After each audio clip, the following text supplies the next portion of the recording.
Garlic is very easy to grow and is a low maintenance crop. Can be planted in the autumn and be ready for harvest early next summer. It's definitely worth trying to grow this crop at home. When choosing garlic, there's two different types. There's the hard necks and the soft necks. This one is a hard neck called cork white, and we also grow Lautric white and Labasha white. The hard neck varieties produce larger bulbs but fewer cloves. They have a stronger flavour and they don't store as long as soft necks. They tend to flower, send up a flowering stem called a scape. If they do that, they don't store as long and also there'll be smaller cloves. We also grow soft neck varieties. This is one called Thermodrome. We also grow Solent white and a variety called Arno.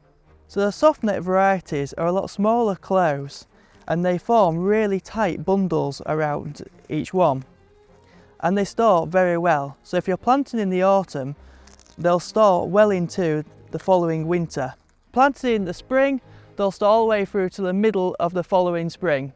They're also unlikely to bolt unless they're grown in poor conditions. When choosing garlic, look for varieties that have been awarded the Garden Merit, that have performed very well in the garden trials. It is best to plant garlic in raised beds like this one on a free draining site in a sunny position. If the soil is too wet or too heavy, it is best to start off in modules or cold frames and be planted out in the spring. So I prepared this soil earlier by gently forking it over and raking it to create a really nice fine tilth.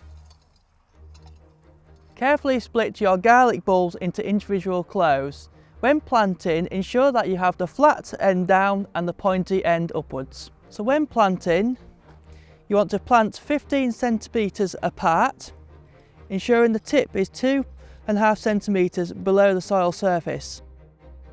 If you're on very light soils, you can plant a lot deeper and that will encourage a bigger bulb. If on very wet, heavy soil, I wouldn't recommend planting it very deep. When you've got your first row in, you want to then have a 30 centimetre spacing between the next row.